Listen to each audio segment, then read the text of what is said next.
اپنی زندگی میں دیانتدار ہو جائیں. چھوڑ دے سامنے والا کیا کر رہا ہے. میں اپنے اس ممبر سے دیانتدار ہوں کہ نہیں، یہ میں نے اللہ کو جواب دینا ہے.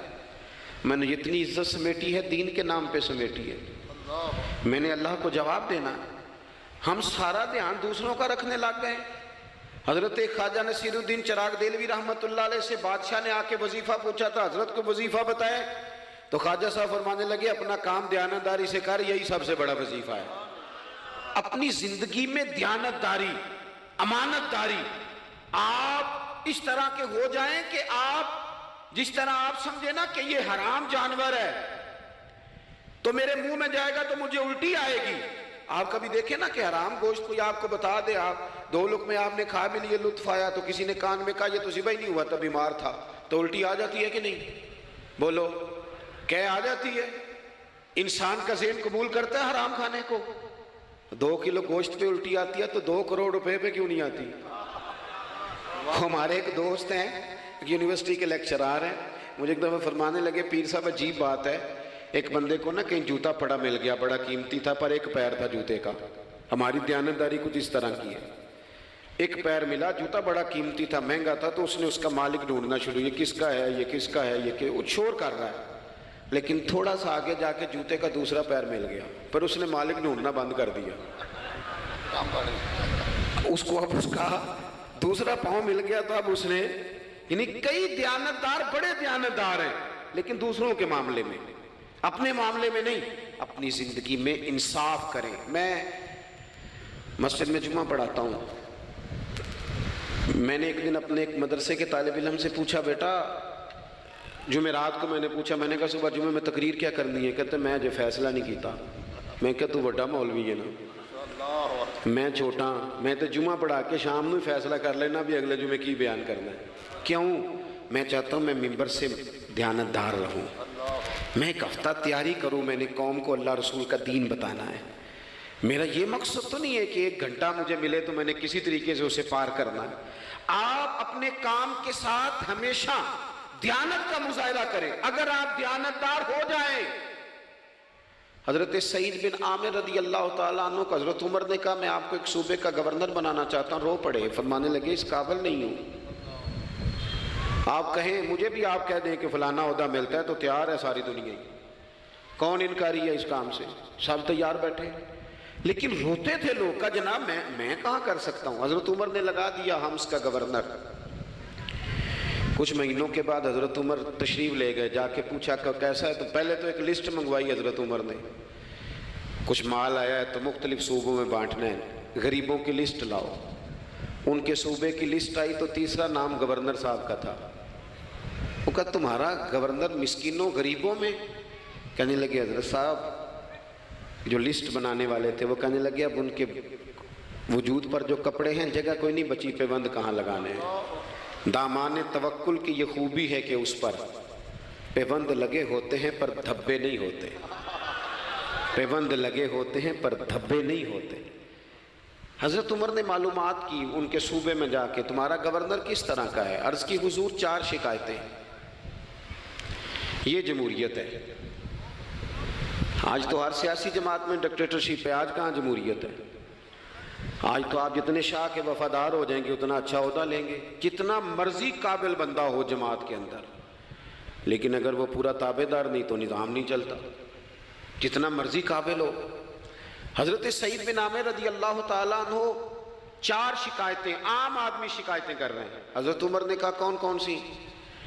تو انہوں نے کہا جی پہلی شکایت یہ ہے کہ ہمارے گورنر، توجہ ہے میرے بھائیوں کی، انہوں نے کہا جی پہلی شکایت یہ ہے کہ گورنر صاحب صرف دن کو ملتے ہیں، انہیں رات کو بھی لوگوں سے ملنا چاہیے.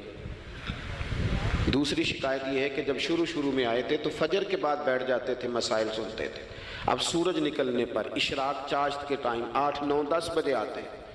تیسری شکایت یہ ہے کہ ہفتے میں 1 دن ملتے ہی نہیں.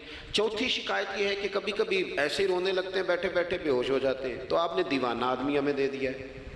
حضرت عمر فاروق رضی اللہ تعالیٰ عنہ نے حضرت سعید بن عامر کو مجمع میں پوچھا، جناب آپ پبلک کے نمائندے ہیں، آپ کو سوالوں کے جواب دینے چاہیے، بتلائیے نا. اور یہ پبلک کے نمائندے صرف سیاستدان نہیں ہوتے، پیر صاحبان بھی ہوتے ہیں، مسجد کا خطیب بھی ہوتا ہے. اگر حضرت عمر سے پوچھا جا سکتا ہے کرتا کہاں سے آیا تو پیر صاحب سے بھی تو پوچھا جا سکتا ہے نا، ان کو بھی جواب دینا چاہیے، ان کو بھی بتانا چاہیے، اس لیے کہ وہی تو دعویٰ کر رہے ہیں فقر بتانے کا۔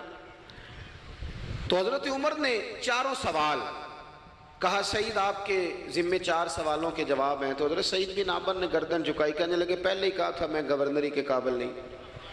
فرمایا اب تو بن گئے ہونا، جواب تو دینا ہے، حضور بتلائیے۔ فرمایا پہلا سوال آپ سے یہ ہے کہ یار لوگ کہتے ہیں رات کو کام پڑ جاتا ہے اور آپ ملتے نہیں۔ تو حضرت سعید بن عامر نے اپنی داڑھی پکڑ لی، عرض کی حضور یہ ساری سفید ہو گئی ہے، بڑھاپا ہے، دن مخلوق کے لیے رکھا ہے، رات اپنے رب کے لیے رکھی ہوئی ہے۔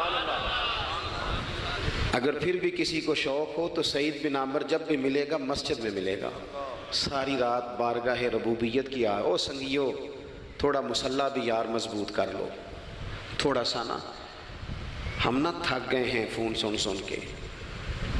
بہت سارے لوگ ایسے ہیں جن کے وجود نہیں اتنی تھکے جتنے دماغ تھک گئے، کمنٹس پڑھ کے، کمنٹس دے کے، رائے دے کے، بڑے بڑے باصلاحیت لوگوں کے حافظے کمزور ہو گئے۔ خدا را اپنی صلاحیتوں کو زنگ لگا لو گے۔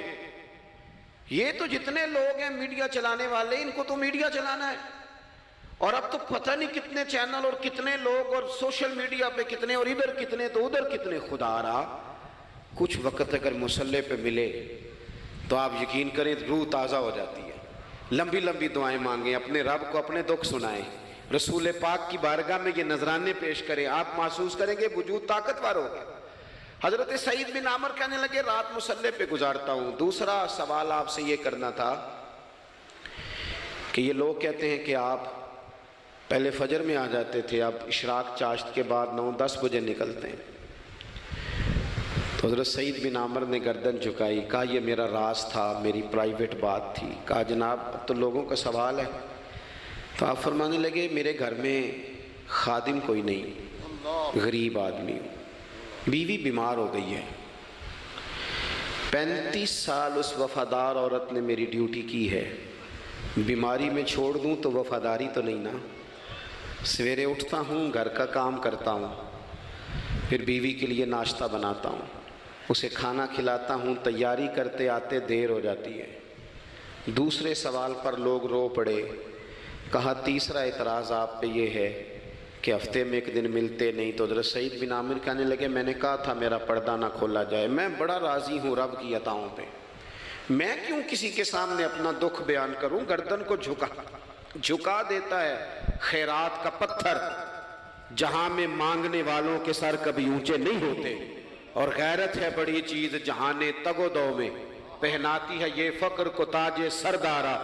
آپ موقع دیں جی، بڑی مہربانی، چھوڑ دیں جی، تھوڑی 1 منٹ صرف جی ہمیں دیں، بولیں نہیں پیار سے جی، ناراض نہیں ہونا، آپ ہمیں موقع دیں۔ بات بھی اب تقریباً قریب ہونے کے قریب آئی۔ کہا حضرت سیدنا سعید بن عامر رضی اللہ تعالیٰ عنہ نے فرمانے لگے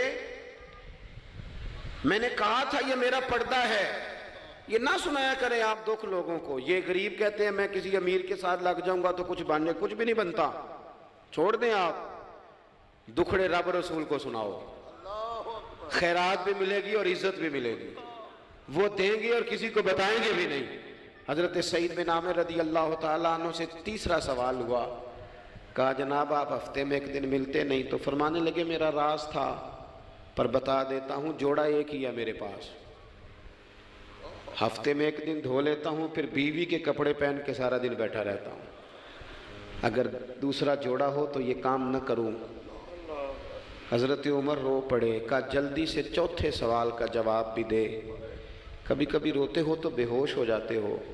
وہ پھر رو پڑے، عرض کرنے لگے حضور 40 سال کی عمر میں کلمہ پڑھا، میرے سامنے حضرت خبیب کو پھانسی دی گئی مکے میں، جب وہ اپنی پچھلی غلطیاں یاد آتی ہیں تو پھر رو پڑتا ہوں، یاد ماضی عذاب ہے یا رب، میں تکلیف میں آ جاتا ہوں، سوچتا ہوں اگر اللہ نے سوال کیا تو کیسے جواب دوں گا، اس لیے برداشت نہیں ہوتا تو رو پڑتا ہوں۔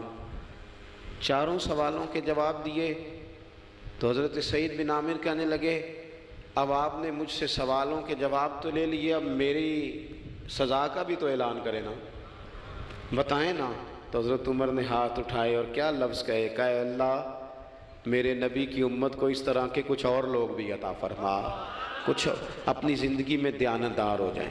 تیسری بات آپ کی خدمت میں عرض کرنی ہے، رسول پاک صلی اللہ تعالیٰ علیہ وسلم نے نا ہمیں خالص کیا ہے۔ حضور کا سارا دین اخلاص کا درس دیتا ہے۔ یہ جو ریاکاری ہوتی ہے نا، نوجوانوں میری بات پہ غور کرنا، یہ جو ریاکاری ہوتی ہے نا، یہ بنیادی طور پر اداکاری ہوتی ہے۔ اداکاری بندہ زیادہ کر نہیں سکتا، تھک جاتا ہے۔ مخلص زندگی وہ ہوتی ہے جو آپ نارمل جیتے ہیں۔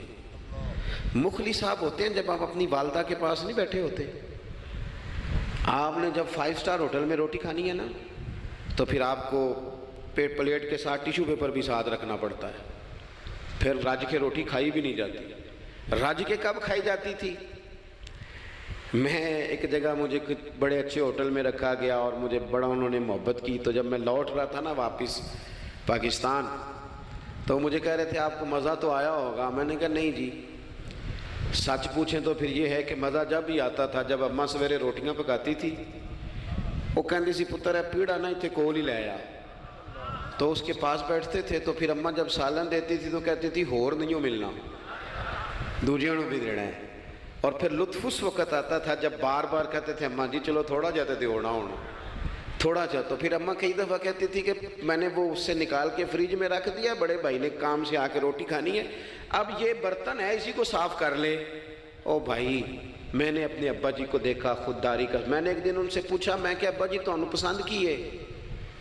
ہم پڑھتے تھے نا انٹرویو اخباروں میں، تو 2-4 سوال ہر بندہ پوچھتا تھا، اب تو انٹرویو زیادہ لوگ لیتے ہیں، تو اب تو کبھی اتنا موقع ہی نہیں ہوتا، کس کا سنیں کیا کریں، یہ تو چھوڑ دیا کام۔ اخبار میں کبھی انٹرویو آتا تھا تو مسجع مکفہ ہوتا تھا، لکھنے والے بھی اچھے ادیب ہوتے تھے، جملے چبھتے نہیں تھے طبیعت، تو 2-4 سوال بڑے ضروری ہوتے تھے، پھول کون سا پسند ہے، کھانے میں کیا پسند ہے، رنگ کون سا پسند ہے، یہ 2-4 سوال ہر ایک سے ہوتے تھے۔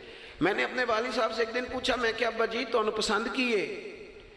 تے فرمان لگے پتر جے تے لگی ہوئے بھوک تے پھر ہر تے جے نہ لگی ہوئے تے پھر نخرے ہی نخرے نے، تو اس لیے بھوک لگی ہو۔ وہ ہمیں پتہ کیا بتاتے تھے، میں آج بھی نا بہت ساری چیزیں گاڑی میں رکھ لیتا ہوں، آج بھی جو کھانا اپنی مرضی سے کھاتا ہوں وہ پیٹ بھر کے کھایا جاتا ہے، جو تصویروں کی شدت سے باہر ہوتا ہے وہ کھایا جاتا ہے، اس کو آپ قبول کر لیتا آپ کا وجود۔ یاد رکھنا میرے عزیز، میرے نبی پاک صلی اللہ علیہ وسلم نے فرمایا ہے بہترین روٹی وہ ہے جو تو اپنے ہاتھوں کی کمائی سے کھاتا ہے، وہ بہترین رزق ہے جو تو، اور حضور نے فرمایا اللہ کے نبی حضرت داؤد محنت کر کے کھانا کھاتے، دعوتوں پہ جا جا کے تو بندہ بیمار رہنے لگ جاتا ہے، وہ تو کام ہی ختم ہو جاتا ہے۔ والد صاحب کہا کرتے تھے کہ لو میں پا دیتے نے تانوں دانے پڑولے چ تے ماں تہاڈی نے تانوں چار پا دیتا ہے، لو ہن تانوں پرواہ نہیں ساریاں گرمیاں، موج کرو۔ یہ اصل تھا ہمارا، اس پہ واپس آ جائیں، اس پہ آ جائیں، یہ صحت افزا روٹیاں یہ کھائیں، بڑی گاڑیوں کا اور بڑی چیزوں کا شوق چھوڑ دیں، محنت ڈٹ کے کریں، لیکن زندگی اصل پہ لے آئیں۔ اصل زندگی خالص ہوتی ہے،